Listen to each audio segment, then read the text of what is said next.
A partir desse sábado, às 7h40 da manhã, você vai conhecer os mitos, os mistérios, a poesia, a força da água. Vai saber como ela é distribuída no mundo e como desaparece. Você vai ver por que há tanto desperdício. Na Semana do Meio Ambiente, estreia Olho d'Água. Um programa do Instituto Aqua e da Fundação Roberto Marinho.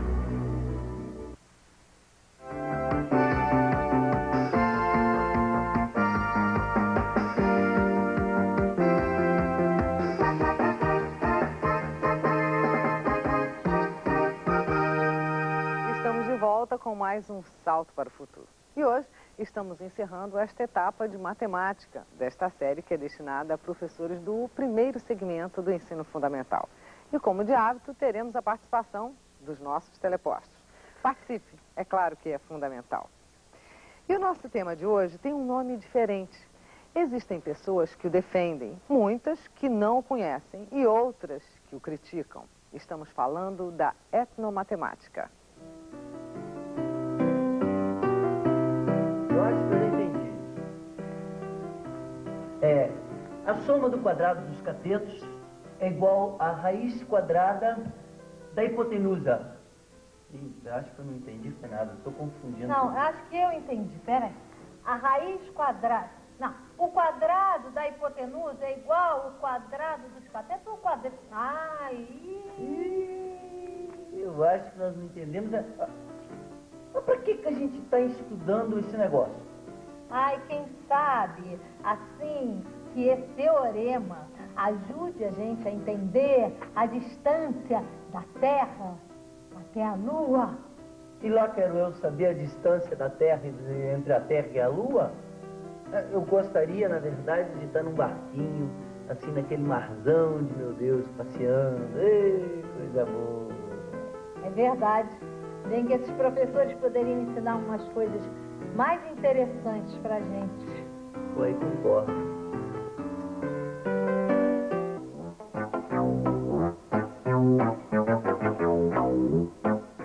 É que eu tô com muita sorte mesmo. Eu vim ali andando e pensando que eu podia encontrar alguém construindo um barco. Um barco bom, bonito, assim, pra viajar. E justamente encontrei você. Será que você não tinha um trabalhozinho aí pra mim, que eu pudesse ser um ajudante seu, não? Ô, garoto, o que tu acha que tu vai ganhar aí me ajudando?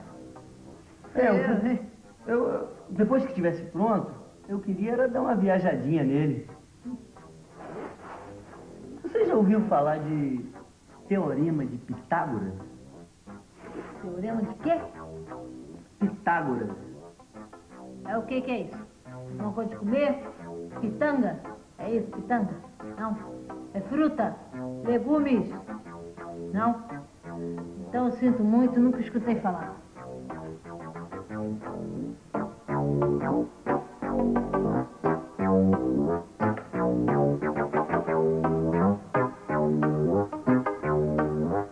E aí?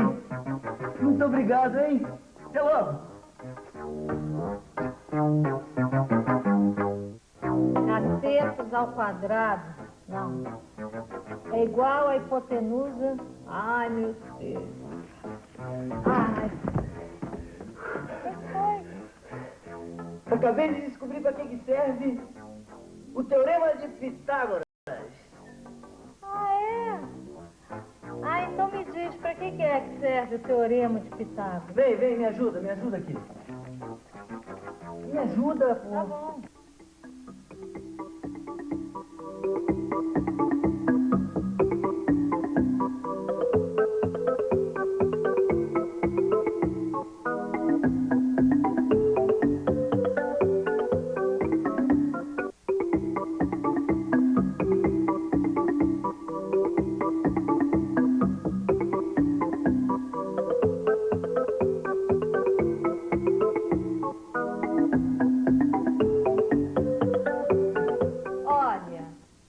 Está quase acabando, eu ainda não entendi aonde entra o Teorema de Pitágoras nisso aqui. Você é mesmo distraída, hein? Espera um pouquinho, espera aí.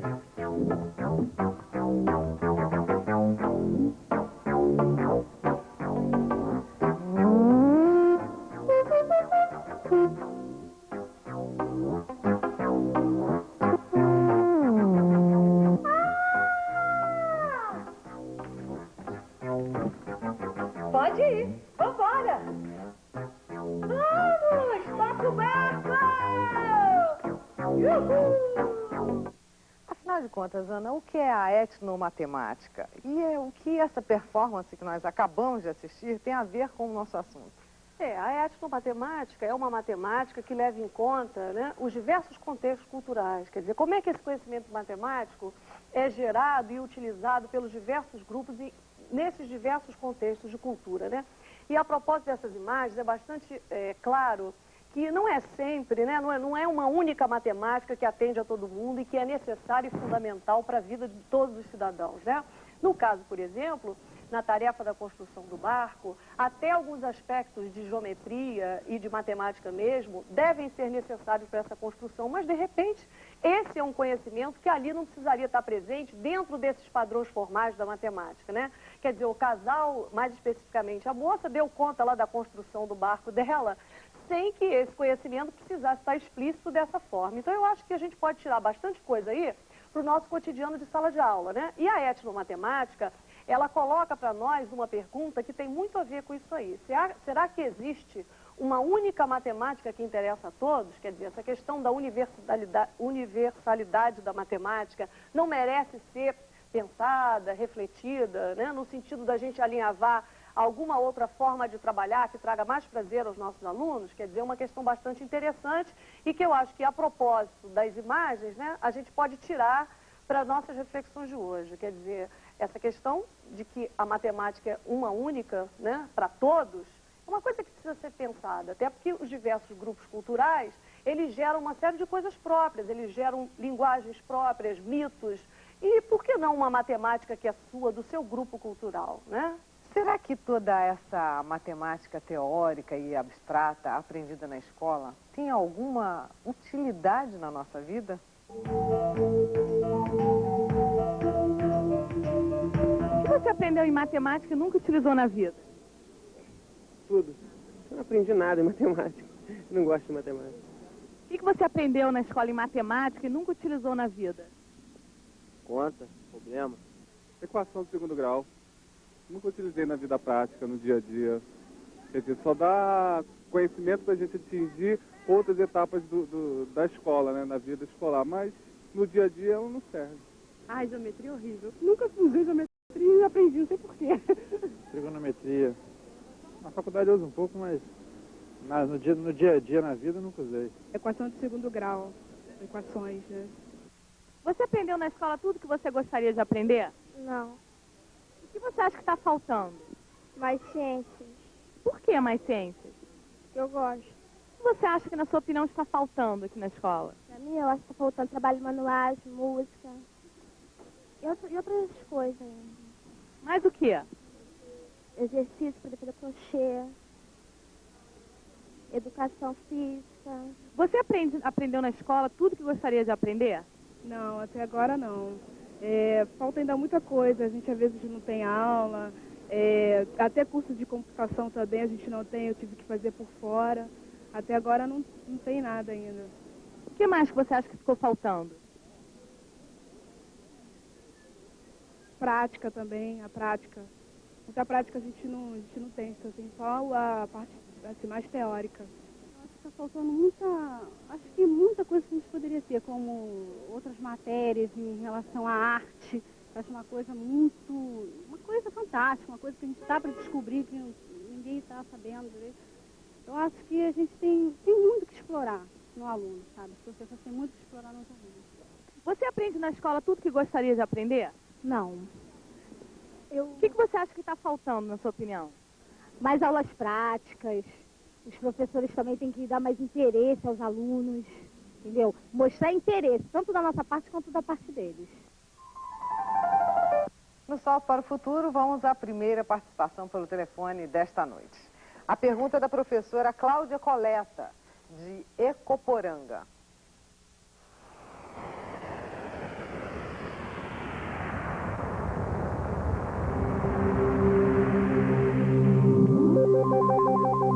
Já que o maior objetivo da etnomatemática é resgatar a curiosidade da criança, então como trabalhar essa curiosidade respeitando a ideia de cada aluno?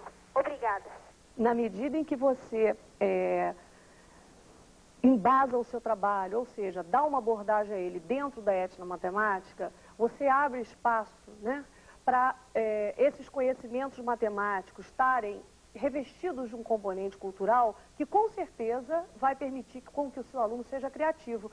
Qual é o criativo nesse sentido? Você está permitindo a ele que ele traga e trabalhe a matemática da forma como o seu grupo cultural gera e utiliza essa matemática. E ele, como elemento desse contexto, né, com certeza gera a sua matemática também. O que a gente quer dizer com isso? Com certeza, se você comparar uma comunidade indígena com uma comunidade de uma cidade industrializada, há formas próprias para esses dois grupos de contar, de medir, de realizar as operações, de registrar suas operações. Então, por que você está sendo criativo dentro de uma proposta etnomatemática? Porque há espaço para esses posicionamentos e para esses encaminhamentos dentro da matemática. Então, é muito difícil a gente, distante de uma comunidade, de um grupo de alunos, né, avaliar com essa distância qual seria a melhor maneira de proceder com ele. Por quê? Porque ele faz parte de determinado grupo e a gente está distante desse grupo. Com certeza, para trabalhar dentro de uma proposta que sugere uma abordagem etnomatemática, há de se fazer um levantamento da etnografia desses alunos. O que é isso? Quais são os aspectos aí ligados a comportamento, símbolos, jargões, linguagem, crenças, religião, mitos. Todas essas coisas vão estar em questão para que você possa, de certa forma, organizar o seu trabalho dentro dessa postura. Então, isso é realmente fundamental, quer dizer, o aspecto criativo do trabalho entra aí. Então, tanto é etnomatemática você utilizar os avanços de uma cidade industrializada, por exemplo, que dominam a calculadora e o computador, como é etnomatemática você trabalhar com os índios a maneira como eles contam, como eles medem, como eles lidam com o tempo, com o calendário, etc. e tal. Qual é a sua opinião, afinal, a respeito da etnomatemática? Aplicar essa proposta significa mudar o currículo escolar? Eu acho que a etnomatemática é o estudo da matemática levando em conta suas relações com o meio social em que ela está inserida. A matemática, do seu ensino-aprendizagem, não deve ser encarada como um objeto abstrato, completado, terminado, frio. Ela tem que ser relevante, ela tem que ser posta em um contexto que faça sentido para aqueles alunos, principalmente se o aluno é uma criança ou um adolescente. Você tem que aproveitar a experiência de vida que esse aluno traz para a escola e, a partir dessa experiência de vida, desenvolver os conceitos matemáticos que só mais tarde serão abstraídos e poderão ser empregados em toda a sua generalidade. Mas a origem, a base do conhecimento matemático tem que estar firmemente ancorada na experiência do dia a dia da criança, do adolescente, porque só assim ela será incorporada à sua maneira de ver o mundo, só assim ela poderá ser usada produtivamente para resolver problemas que você encontrará no dia a dia, nas profissões, no trabalho, em estudos posteriores. A origem da palavra etno vem da povo, nação, cultura. Etnomatemática, se nós traduzirmos ao pé da letra, poderíamos traduzir como a matemática da cultura de um povo. As possibilidades de trabalho com a etnomatemática nas primeiras séries é o seguinte: um dos objetivos da etnomatemática na escola, na pesquisa que se faz dentro da escola, é justamente integrar o saber matemático que se constrói dentro da escola com a vida do aluno e a comunidade onde ele está inserido. Que essa escola faça parte dessa comunidade e não trabalhe separado. É importante verificar que cada ensino, cada proposta curricular é composta de objetivos, metodologia e conteúdo. E com certeza, então, né, é fundamental que a gente tenha um currículo, que é a nossa estratégia de ação, que também esteja refletindo os desejos, as vontades, as necessidades e as habilidades desse meio social e cultural. Então, não resta a menor dúvida, né, que nós, antes de qualquer coisa, a propósito do nosso tema de hoje, que é a etnomatemática, a gente precisa pensar na nossa reforma curricular, quer dizer, regionalizar o conhecimento, levar em conta a maneira como o conhecimento se desenrola em determinado grupo cultural. É impossível de acontecer e de ser incorporado por uma proposta que não tenha um currículo diferenciado.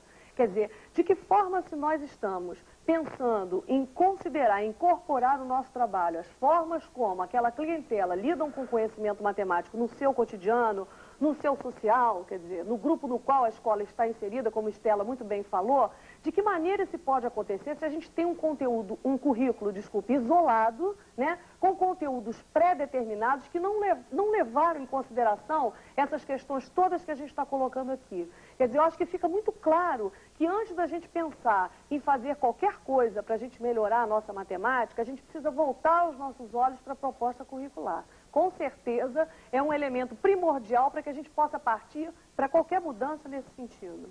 E você, que está assistindo Um Salto para o Futuro, é ligado em matemática? Então, se é, me diga quem foi Malbatã.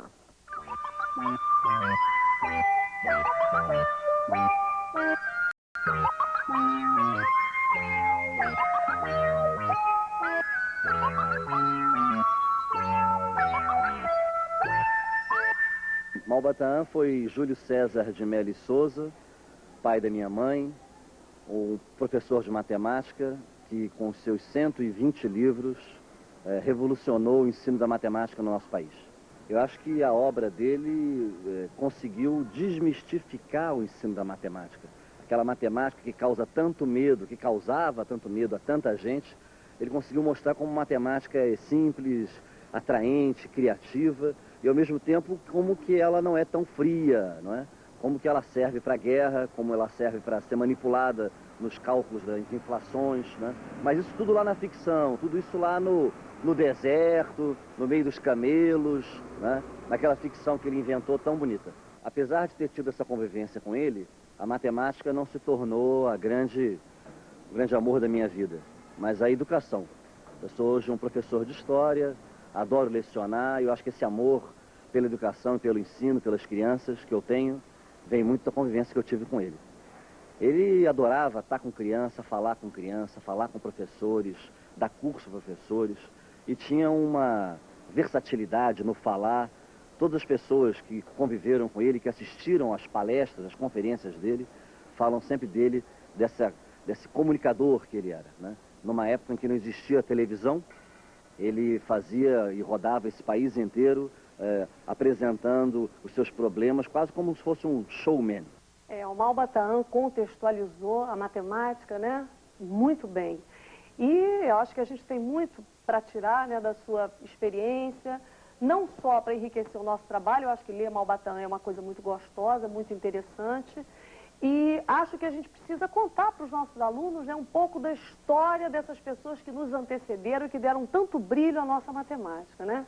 Então, eu acho que, ao mesmo tempo que a gente tem aquele lado difícil do nosso cotidiano pedagógico, que é tentar reduzir e diminuir um pouco esses momentos difíceis que a matemática traz para as crianças, que indiscutivelmente traz, né? A gente precisa também contar esse outro lado, né? Como é que ela deu tanto prazer e tanta felicidade e encheu a vida de tantas pessoas como a do Malbatã. E como ele fez tão bem, né? A felicidade dele e a felicidade de muitas pessoas contando aquelas histórias que ele contava, onde a matemática estava ali presente o tempo todo. Então, eu acho que é uma bela lição para a gente. Eu queria, já que estamos encerrando essa série, dar 30 segundos ao Marcelo e 30 segundos à Ana Tereza, para que falem de etnomatemática da maneira que vocês melhor acharem. Eu acho que a gente, ao longo dessa série, estava o tempo todo falando sobre etnomatemática, na medida que a gente procurou trazer um pouco a matemática para longe das fórmulas, dos cálculos, dos algoritmos, e calcar ela mais no uso social que a gente tem. Eu acho que para nós fica também uma lição de que é possível fazer isso, uma matemática mais social. Ana? Né? E o que a gente quer aqui é que, depois dessa discussão toda, dessas questões que nós conversamos sobre elas juntos, né? E que a gente tenha a certeza de que no nosso cotidiano de trabalho a gente esteja realmente contribuindo para elevar a qualidade de vida dos nossos alunos.